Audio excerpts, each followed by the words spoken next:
Ada tetangga saya dulu, sebelum saya berangkat ke Mesir, rambutnya panjang. Tapi laki-laki, rambutnya sebahu, tato, punya biliar. Meja biliarnya ramai. Begitu saya pulang ke kampung dari Mesir, saya sholat di masjid, terlambat. Imamnya enak sekali. Bismillahirrahmanirrahim. Alhamdulillahi Rabbil Alamin. Selesai sholat, siapa ini? Rupanya yang punya meja biliar dulu. Saya tanya, abang tobat ketemu Imam Mahdi apa? Ketemu siapa? Kata dia, ada satu kelompok datang ke tempat kami, masuk ke meja biliar kami. Ustadz-ustadz selama ini ceramahnya di masjid, di mimbar. Kami tak tersentuh, tapi orang ini datang, kami sangka mau main biliar. Berjenggot, berjubah, mengajak sholat. Pertama kami marah, jangan ajak-ajak kami sholat. Besok datang lagi, senyum, bawa minyak wangi, ngasih siwak gosok gigi. Kami marah. Hari ketiga kami marah, datang. Lama-lama kami muak, iyalah kami ikut. Akhirnya kami berhenti, kata dia. Lalu saya ketemu ketika ijtima jamaah tabligh 3 provinsi, 20.000 orang hadir, ramai. Saya ketemu bapak-bapak, bapak kan di BNN dulu, Badan Narkotika Nasional. Iya Pak Ustadz. Gimana ceritanya bisa kemari? Rumah saya depan masjid. Terus saya nggak pernah ke masjid. Nggak ada orang ngajak saya. Sampai akhirnya suatu kali ada ngetuk pintu. Assalamualaikum, waalaikumsalam. Pak, ayo ke masjid. Yuk, jangan ajak-ajak saya. Dari kecil saya sudah tahu, tutup pintu. Besok dia datang lagi. Hampir saya cabut pistol, saya nembak dia. Lama-lama saya bosan, saya ikut. Nah, sekarang kalau ada preman tengik, bertato, beranting, kumis tebal, siapa yang berani mukul preman di terminal yang pakai baju, kaos, sepatu besar? Orang jamaah tabligh datang memukul ular kobra. Ayo ke masjid.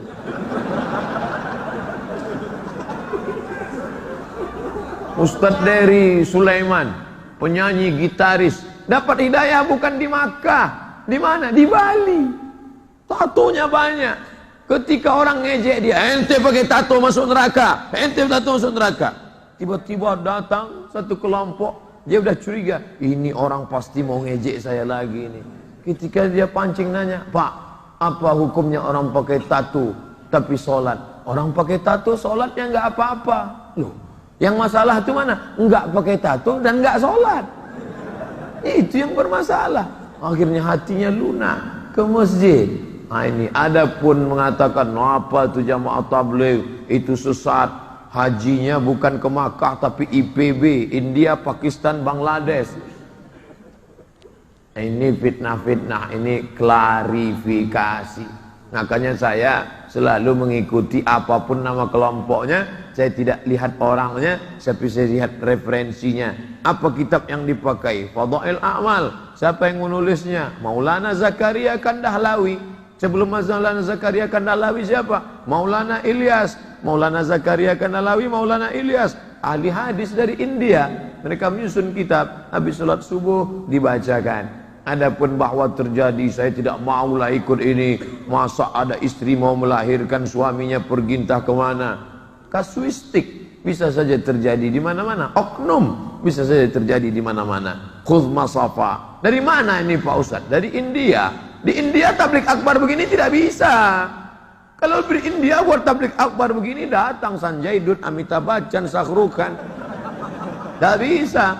Maka inisiatif Maulana Ilyas dengan Maulana Zakaria Kandahlawi, mereka datang ke rumah-rumah, ke pintu-pintu. Assalamualaikum, waalaikumsalam. Begitu orang buka pintu, kya hal hai, tike, aj coach hodran. Kya hal hai artinya apa kabar? Tike artinya bagus. Assalamualaikum, salam. Kya hal hai, apa karewa? Kabar baik. Ayo kita ke masjid, kata dia. Ayo pakaian sunnah, pakai putih, pakai jubah, pakai jenggot, pakai sorban. Nabi pakai sorban. Nabi SAW pakai sorban. Wa ala ra'sihi imamatun sauda. Nabi ketika masuk ke kota Makkah tahun 8 Hijrah, di atas kepalanya bersorban berwarna hitam. Ada sorbannya warna putih. Pakai burdah warna hijau. Buka kitab Syama'il Muhammadiyah. Kalau mau melihat bagaimana kain Nabi, bagaimana sorban Nabi, bagaimana siwak Nabi, bagaimana kuda Nabi, bagaimana selop sendal Nabi. Asy-Syama'il Al-Muhammadiyah, Syama'il Muhammadiyah yang ditulis oleh Abu Isa At-Tirmizi, meninggal 275 Hijrah. Nah, jadi yang dibawa ini adalah sunnah-sunnah. Bagaimana melembutkan hati yang keras, Pak Ustadz? Turiqul qulub, melunakkan hati. Tadma'ul ain, meneteskan air mata.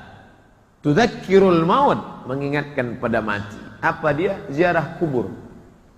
Pulang dari sini, ziarah kubur. Lihat, Abdul Somad, kau akan ke sana.